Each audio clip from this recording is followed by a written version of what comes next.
कचहरी तो गुंडों की खेती है बेटे, यही जिंदगी उनको देती है बेटे। और खुलेआम कातिल यहाँ घूमते हैं, सिपाही दरोगा चरण चूमते। क्या बात है, वाह।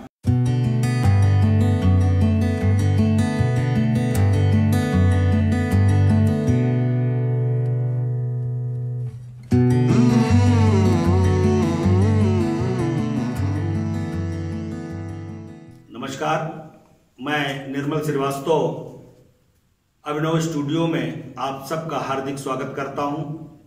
मित्रों, स्मृति शेष कवियों की श्रृंखला में आज हम उपस्थित हुए हैं अपने एक आदरणीय स्मृति शेष कवि की स्मृति लेकर के। और आज इस श्रृंखला में हमारे साथ हैं भाई नीरज पांडे जी। नमस्कार मित्रों, आज का अंक समर्पित है आदरणीय श्री कैलाश गौतम जी को। मैं उनकी कुछ रचनाओं से आप सबको परिचित कराऊं, इसके पहले मैं कुछ उनसे संबंधित जानकारियां आपको देना चाहता हूं। श्रद्धेय श्री कैलाश गौतम जी का जन्म 8 जनवरी 1944 में जनपद चंदौली के डिग्घी ग्राम में हुआ था। आपकी अनेक पुस्तकें, जिनमें सिर पर आग, कविता लौट पड़ी, 3/4 आन्हर, जोड़ा ताल, बिना कान का आदमी, सीली माचिस की तीलियां आज विशेष रूप से सम्मानित हुई और श्रोताओं के बीच तक पहुंची। मित्रों, अनेकसा सम्मान एवं उपलब्धियां आपके खाते में दर्ज हुई। मुझे भी इनको सुनने का कई बार अवसर मिला। तो आइए चलते हैं नीरज जी से जानकारी लेते हैं। नीरज जी, आज आदरणीय कैलाश गौतम जी की कुछ रचनाएं जो आपको कंठस्थ हैं जी, मैं चाहता हूं उनमें से एक कचहरी शीर्षक से एक कविता आदरणीय कैलाश गौतम जी की थी। यदि आपके स्मरण में हो तो उस कविता का पाठ आप हमारे दर्शकों के बीच करें। सर्वप्रथम स्मृति शेष कैलाश गौतम जी की पुण्य स्मृतियों को प्रणाम करता हूँ और अभिनव स्टूडियो का आभारी हूँ, जिनके माध्यम से अपने पूर्वज कवियों की पुण्य स्मृति करने का सौभाग्य मुझे मिल रहा है। कैलाश गौतम मेरे लोकप्रिय कवियों में थे, मेरे बहुत पसंदीदा कवियों में रहे आदरणीय कैलाश गौतम जी। उनको कई बार सुना, उनका सानिध्य भी मिला। कचहरी कविता की आपने चर्चा की है, मैं उस कविता को दर्शकों तक पहुंचाने का उपक्रम करता हूं। बिल्कुल, बहुत स्वागत है। कचहरी की विसंगतियों को रेखांकित करती हुई ये कविता आदरणीय कैलाश जी की बहुत लोकप्रिय रचनाओं में से एक। भले डांट घर में तू बीबी की खाना, भले डांट घर में तू बीबी की खाना, भले जैसे तैसे गिरस्ती चलाना, भले जाके जंगल में धूनी रमाना, मगर मेरे बेटे कचहरी न जाना। वाह वाह वाह वाह। कचहरी हमारी तुम्हारी नहीं है, कचहरी हमारी तुम्हारी नहीं है, कहीं से कोई रिश्तेदारी नहीं है, अहलमत से भी कोई यारी नहीं है, तिवारी था पहले तिवारी नहीं है। कचहरी की महिमा निराली है बेटे, कचहरी वकीलों की थाली है बेटे, पुलिस के लिए छोटी साली है बेटे, यहाँ पैरवी अब दलाली है बेटे, कचहरी वकीलों की थाली है बेटे, कचहरी की महिमा निराली है बेटे, कचहरी वकीलों की थाली है बेटे, पुलिस के लिए छोटी साली है बेटे, यहाँ पैरवी अब दलाली है बेटे, कचहरी तो गुंडों की खेती है बेटे, यही जिंदगी उनको देती है बेटे। और खुलेआम कातिल यहाँ घूमते हैं, सिपाही दरोगा चरण चूमते। क्या बात है, वाह। कचहरी में सच की बड़ी दुर्दशा है, भला आदमी किस तरह से फंसा है, कचहरी में सच की बड़ी दुर्दशा है, भला आदमी किस तरह से फंसा है, यहाँ झूठ की ही कमाई है बेटे, यहाँ झूठ का रेट हाई है बेटे, लगाते बुझाते सुझाते मिलेंगे, लगाते बुझाते सिखाते मिलेंगे, हथेली पे सरसों उगाते मिलेंगे। वो कचहरी तो बेवा का तन देखती है, कहाँ से खुलेगा बटन देखती है, कचहरी न जाना, कचहरी न जाना। वो कचहरी शरीफों की खातिर नहीं है, कचहरी शरीफों की खातिर नहीं है, उसी की कसम लो जो हाजिर नहीं है बासी मुंह घर से बुलाती कचहरी, है बासी मुंह घर से बुलाती कचहरी, बुलाकर के दिन भर रुलाती कचहरी, बुलाकर के दिन भर रुलाती कचहरी, मुकदमे की फाइल दबाती कचहरी, हमेशा नया गुल खिलाती कचहरी। और कचहरी का पानी जहर से भरा है, कचहरी के नल पे मुवक्किल मरा है। क्या बात है, वाह वाह। मुकदमा बहुत पैसा खाता है बेटे, मेरे जैसा कैसे निभाता है बेटे, मुकदमा बहुत पैसा खाता है बेटे, मेरे जैसा कैसे निभाता है बेटे, धनुष हो गया हूं मैं टूटा नहीं हूं, मैं मुट्ठी हूं केवल अंगूठा नहीं हूं, और नहीं कर सका मैं मुकदमे का सौदा, नहीं कर सका मैं मुकदमे का सौदा, जहां था करौंदा वही है करौंदा। कचहरी का पानी कचहरी का दाना, तुझे लग न जाए तू बचना बचाना, भले और कोई मुसीबत बुलाना, कचहरी की नौबत कभी घर, क्या बात है, भले और कोई मुसीबत बुलाना, कचहरी की नौबत कभी घर न लाना, कचहरी की नौबत कहीं कभी घर न लाना, भले और कोई मुसीबत बुलाना,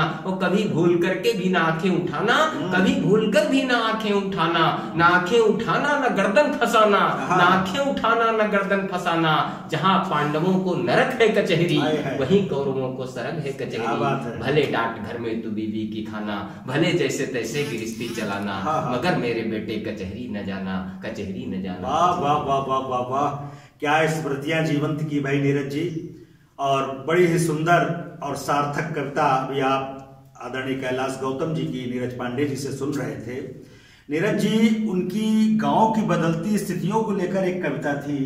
कैलाश जी चूंकि आकाशवाणी से जुड़े रहे, हाँ, जन्म भले ही बनारस के आसपास हुआ हो उनका, लेकिन प्रयाग आकाशवाणी प्रयाग जहन में इलाहाबाद भी था, प्रयागराज, प्रयाग में ही उनकी कर्मभूमि रही, तो उनकी कविताओं में बनारस भी बोलता है, बनारस की संस्कृति भी बोलती है और प्रयाग की संस्कृति भी बोलती है। बिल्कुल बिल्कुल मिला जुला। गांव की बदली हुई परिस्थितियों को, गांव की आधुनिक गांवों की स्थितियों को रेखांकित करती हुई कैलाश जी की एक कविता है, और कहीं न कहीं खड़ी बोली की कविता में भी लोक जीवन तो होता है उनकी कविताओं में। जिस कविता की तरफ आपने इशारा किया है, उस कविता का शीर्षक है गांव गया था गांव से भागा। क्या बात, मैं क्या बात स्मरण करता हूं उस कविता के माध्यम से आदरणीय कैलाश जी का। बिल्कुल बिल्कुल। गांव गया था गांव से भागा, गांव गया था गांव से भागा, गांव गया था गांव से भागा, रामराज का हाल देखकर, पंचायत की चाल देखकर, आंगन में दीवाल देखकर, सिर पर आती डाल देखकर, नदी का पानी लाल देखकर, और आंख में बाल देखकर, गांव गया था गांव से भागा, गांव गया था गांव से भागा, रामराज का हाल देखकर, पंचायत की चाल देखकर, आंगन में दीवाल देखकर, सिर पर आती ढाल देखकर, नदी का पानी लाल देखकर, और आंख में बाल देखकर, गांव गया था गांव से भागा, गांव गया था गांव से भागा, गांव गया था गांव से भागा, सरकारी स्कीम देखकर, गांव गया था गांव से भागा, सरकारी स्कीम देखकर, बालू में से क्रीम देखकर, देह बनाती टीम देखकर, हवा में उड़ता भीम देखकर, सौ नीम हकीम देखकर, गिरवी राम रहीम देखकर, गांव गया था गांव गया था गांव से भागा, गांव गया था गांव से भागा, जला हुआ खलिहान देखकर, मुखिया का दालान देखकर, मुस्काता शैतान देखकर, घिरियाता इंसान देखकर, कहीं नहीं ईमान देखकर, बोझ हुआ मेहमान देखकर, कहीं नहीं ईमान देखकर, बोझ हुआ मेहमान देखकर, गांव गया था गांव से भागा, गांव गया था गांव से भागा, गांव गया था गांव से भागा, नए धनी का रंग देखकर, रंग हुआ बदरंग देखकर, बातचीत का ढंग देखकर, कुएं कुएं में भंग देखकर, झूठी शान उमंग देखकर, पुलिस चोर के संग देखकर, गांव गया था गांव गया था गांव से भागा, बिना टिकट बारात देखकर, टाट देखकर भाप देखकर, गांव गया था गांव से भागा, बिना टिकट बारात देखकर, टाट देखकर भाप देखकर, वही ढाक के पाप देखकर, पोखर में नवजात देखकर, पड़ी पेट पर लात देखकर, मैं अपनी औकात देखकर, गांव गया था गांव से भागा, गांव गया था गांव से भागा, गांव गया था गांव से भागा, नए नए हथियार देखकर, लहू लहू त्योहार देखकर, झूठ की जय जयकार देखकर, सच पर पड़ती मार देखकर, गांव गया था गांव से भागा, सच पर पड़ती मार देखकर, भक्तिन का श्रृंगार देखकर, गिरी व्यास की लार देखकर, गांव गया था गांव से भागा। वो गांव गया था, इस बंद आखिरी बंद इस कविता का, कि गांव गया था गांव से भागा, नए नए कानून देखकर, गांव गया था गांव से भागा, मुट्ठी में कानून देखकर, सिर पर चढ़ा जुनून देखकर, किचकिच दोनों जून देखकर, गंजे का नाखून देखकर, उजबक अफलातून देखकर, पंडित का सैलून देखकर, गांव गया था गांव से भागा। बहुत सुंदर, बहुत सुंदर कविता का वाचन अभी नीरज पांडे जी ने आपके समक्ष किया। और एक ये लंबी कविता, ये नीरज जी के ही स्मृति की बात है कि वो उनके मानस पटल पर अंकित है, और इनको उन्होंने अक्षरशः इसका वाचन किया। तो नीरज जी, बहुत ही सुंदर कविता का वाचन अभी आपने हमारे बहुत बहुत धन्यवाद सुनाया, बहुत बहुत धन्यवाद उसके लिए। और मैं चाहता हूँ कि उनकी एक बड़ी लंबी कविता हुआ करती थी, उसका शीर्षक बड़की भौजी। तो मैं चाहता हूं कि अगर वो आपके मानस पटल पर है तो उस कविता का वाचन भी आप हमारे दर्शकों तक पहुंचाएं। बहुत अच्छी कविता का स्मरण कराया आपने। कैलाश जी की श्रेष्ठ कविताओं में मुझे लगती है वो कविता बहुत हृदय को छूती है।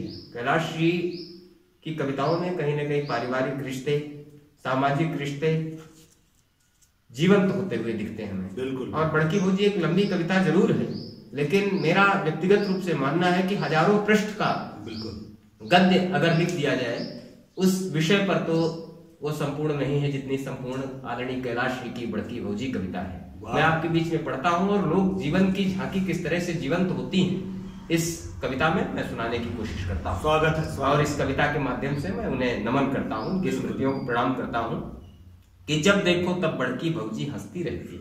वाह। जब देखो तब बड़की भौजी हंसती रहती है, कामों में फंसती रहती है। हाँ। जब देखो तब बड़की भौजी हंसती रहती है, कामों में फंसती रहती है।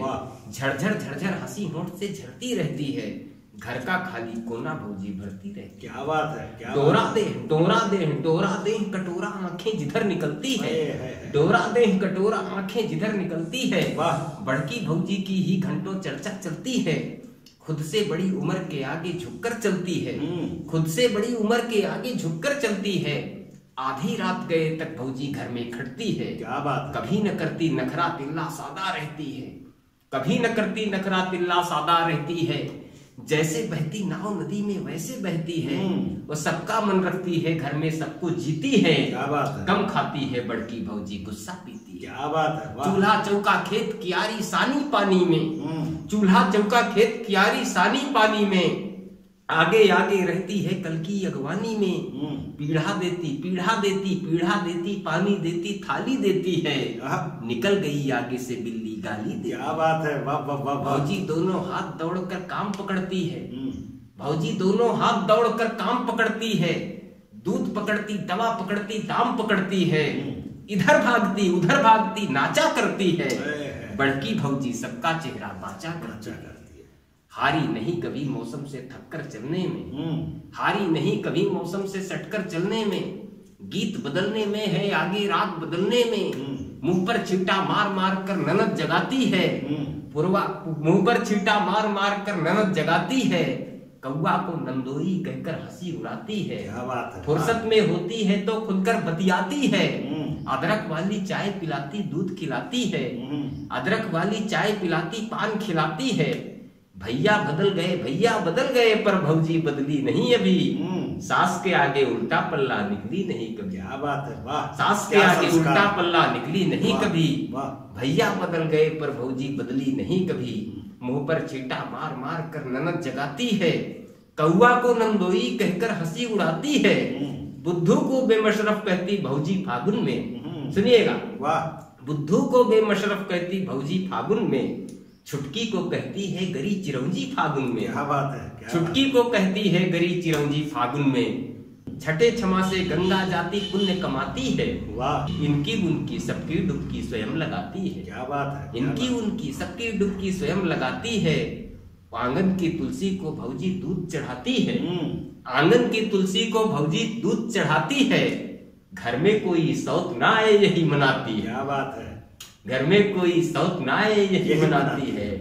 भैया की बातों में भौजी इतना फूल गई, भैया की बातों में भौजी इतना फूल गई। दाल परस कर बैठी रोटी देना भूल गई। क्या बात है। क्या तो ये कविता है बड़की। बहुत सुंदर, बहुत सुंदर। ये बड़की भौजी की कविता मैंने उनके मुंह से भी सुनी है, कैलाश गौतम जी के, और आज उसका वाचन आपने किया। बहुत शानदार वाचन आपने किया। मैं चाहता हूं नीरज जी, अब तक तो मैंने अपने मन की बातें, कुछ कविताएं दर्शकों तक पहुंचाई। मैं चाहता हूं कि अगर उनकी कोई सर्वश्रेष्ठ रचना जो आपको खुद पसंद हो, उस रचना का वाचन आप करें जो आप विशेष रूप से पसंद करते हैं। ये तो कैलाश जी की सभी कविताएं जितनी मैंने उन मंचों से सुनी हैं या पत्र पत्रिकाओं में पढ़ी हैं, कैलाश जी मंचों के लोकप्रिय कवि के रूप में तो प्रसिद्ध थे ही, बिल्कुल, साथ ही साथ वो अपनी समकालीन धारा के एक श्रेष्ठ नवगीतकार थे, बहुत सुधी समीक्षक थे और आकाशवाणी से तो उनका जुड़ाव रहा है। जो आखिरी कवि सम्मेलन मैंने जिसमें कैलाश जी को सुना था, वो उनके जीवन का भी संभवतः आखिरी कवि सम्मेलन ही रहा होगा। 6 दिसंबर 2006 की बात है, बैसवारा इंटर कॉलेज का हीरक जयंती समारोह, आप भी थे साहब। बिल्कुल बिल्कुल बिल्कुल। उस कवि सम्मेलन में मैंने कैलाश जी को आखिरी बार सुना था और 9 दिसंबर 2006 को यह सूचना मिली कि कैलाश जी हमारे बीच में नहीं रहे। शायद उसी कवि सम्मेलन में मैंने उनकी एक कविता सुनी थी, रामधनी की दुल्हन। क्या बात है, क्या एक नवगीत रामधनी की दुल्हन के माध्यम से एक गांव की साधारण बाला के सौंदर्य बोध को रेखांकित करती हुई कविता, जिसकी नायिका कोई राजकुमारी नहीं है, कोई महारानी नहीं है, गांव की एक सामान्य परिवार की बाला, उसका सौंदर्य चित्रित किया है आदरणीय कैलाश जी ने उस कविता में। मेरी बहुत प्रिय कविताओं में से वो कविता है, जो गीत है, मैं सुनाने की स्वागत कि मुंह पर उजली धूप पीठ पर काली बदली है। मेरे मित्र हैं आदरणीय बड़े भाई अशोक बेसरम जी, इस बहुत अच्छे संचालक भी हैं, वो कैलाश जी के शिष्य भी हैं। तो वो अक्सर संचालन में उद्धृत करते हैं 2 पंक्तियां, मैं उस पूरे गीत को पढ़ने की कोशिश। वाह वाह वाह वाह। कि मुंह पर उजली धूप पीठ पर काली बदली है, मुंह पर उजली धूप पीठ पर काली बदली है, रामधनी की दुल्हन नदी नहाकर निकली। मुंह पर उजली धूप पीठ पर काली बदली है, रामधनी की दुल्हन नदी नहाकर निकली है, उसे देखकर जल जैसे लहराने लगता है, था लगाने वाला था लगाने लगता है। वाह। उसे देखकर जल जैसे लहराने लगता है, था लगाने वाला था लगाने लगता है, होठों पर है हंसी गले चांदी की हंसली है, रामधनी की दुल्हन नदी नहाकर निकली। क्या बात है, क्या गांव गली यदि अमराई से खुलकर बतियाती है, गांव गली अमराई से खुलकर बतियाती है, गांव गली अमराई से खुलकर बतियाती है, अक्षत रोली और नारियल रोज चढ़ाती है। वाह। ईख के मन में पहली पहली, ईख के मन में पहली पहली कच्ची इमली है, रामधनी की दुल्हन नदी नहाकर निकली है। क्या प्रतीक, रामधनी की दुल्हन नदी नहाकर निकली है। वाह। रामधनी की दुल्हन नदी नहाकर निकली है, और लहरों सी मीठी कलकल उसकी किलकारी है, मीठी लहरों सी कलकल मीठी उसकी किलकारी है, पान की आंखों में रहती एक धान की क्यारी। प्रयोग देखिए, क्या बात है, क्या प्रयोग। लहरों की मीठी कलकल उसकी किलकारी है, पान की आंखों में रहती एक धान की क्यारी है, और क्या कहना है परछाई का रोहू मछली है। क्या बात। रामधनी की दुल्हन नदी नहाकर निकली है, रामधनी की दुल्हन नदी नहाकर निकली है। और इस कविता का, इस गीत का अंतिम मंद, दुबली पतली देह 20 की युवा किशोरी है, दुबली पतली देह 20 की युवा किशोरी है, और उसकी दुबली पतली देह 20 की युवा किशोरी है, और उसकी अंजुरी जैसे कोई खीर कटोरी है। क्या बात है। दुबली पतली देह 20 की युवा किशोर, क्या क्या नए उपमान है और नए प्रतीकों में बात कवि कर रहा है कि दुबली पतली देह 20 की युवा किशोरी है, उसकी अंजुरी जैसे कोई खीर कटोरी है, रामधनी कहता है हंसकर, रामधनी कहता है हंसकर कैसी पगली है। क्या बात है। रामधनी की दुल्हन नदी नहाकर निकली है, रामधनी की दुल्हन नदी नहाकर निकली है, मुंह पर उजली धूप पीठ पर काली बदली है, रामधनी की दुल्हन नदी नहाकर निकली है। इस तरह से अन्य तमाम कविताएं भी कैलाश जी की बहुत लोकप्रिय, जिसमें अमौसा का मेला, पप्पू की दुल्हन जैसी कुछ कविताएं हैं। उनकी दोहे उन्होंने बहुत अच्छे दोहे कहे, जैसे उन्होंने एक दोहा कहा कि उल्टा पुल्टा हो गया सभी कार्य व्यापार, थाने में जन्माष्टमी आश्रम में हथियार। इस विसंगति बोध को उन्होंने एक दोहे के माध्यम से रेखांकित किया। कहीं उन्होंने कहा, लोक निर्माण विभाग की विसंगति को रेखांकित करते हुए उन्होंने कहा कि भवन बने या पुल बने, बनते परमानेंट 90% रेत है, 10% सीमेंट। ऐसे भी दोहे उन्होंने कहे। पंचायती राज व्यवस्था को की विद्रूपता को रेखांकित करते हुए उन्होंने कहीं कहा कि महिला ग्राम प्रधान के पति का देखो हाल, बीबी सरकारी हुई मिलना हुआ मुहाल। और कहीं उन्होंने कहा कि पन्नी पर पन्नी चली, पिए पंच सब टंच, सबसे ज्यादा टंच जो वही बना सरपंच। ऐसे ही भी दोहा उन्होंने कहे। एक दोहा और मुझे याद आता है, अंत में मैं पढ़ता हूँ और उनकी स्मृतियों को प्रणाम करता हूँ। श्रद्धेय कैलाश गौतम जी की पुण्य स्मरण क्रम में एक दोहा उनका और मैं पढ़ता हूँ। उन्होंने कहीं पर कहा कि दूध दुहे बल्टा धरे गए शहर की ओर। क्या बात है। दूध दुहे बल्टा धरे गए शहर की ओर, दिन डूबा दारू पिए लौटे नंद किशोर। क्या बात है। ऐसे तमाम एक दोहे आदरणीय कैलाश जी के हैं उनकी तमाम ऐसी श्रेष्ठ कविताएं हैं। गांधी जी को इंगित करती एक कविता, महापंडित राहुल सांकृत्यायन पर उनकी एक लंबी कविता, तमाम उनके गीत, नवगीत, दोहे, गजलें और गद्य लेखन भी आदरणीय कैलाश जी का बहुत अच्छा था। उनका संचालन बहुत श्रेष्ठ संचालन होता है, मैंने सुना। उनका संचालन बिल्कुल स्वाभाविक संचालन, कोई स्क्रिप्टेड नहीं लगता था। ऐसे तमाम संस्मरण, उनकी यादें हैं, उनकी यादों को हम प्रणाम करते हैं। और पुण्य स्मरण की इस श्रृंखला में आपने मुझे अवसर दिया उन्हें नमन करने का। उनकी कविताओं के माध्यम से मैं दर्शकों को उनकी याद दिला सकूं, ये हमारी सफलता होगी। हम कैलाश जी की स्मृतियों को नमन करते हुए आप सब को बहुत बहुत प्रणाम करते हैं और बहुत बहुत आभारी हैं आप सबके। बहुत बहुत धन्यवाद। जय हिंद, जय भारत। बहुत बहुत धन्यवाद नीरज पांडे जी, आपने आज आकर के अपने स्टूडियो में हमारे स्मृतिशेष कवि की एक स्मृति को सब दर्शकों के समक्ष प्रस्तुत किया। तो मित्रों, अगले सप्ताह फिर मिलते हैं किसी दूसरे स्मृतिशेष कवि के साथ। तो तब तक के लिए नमस्कार।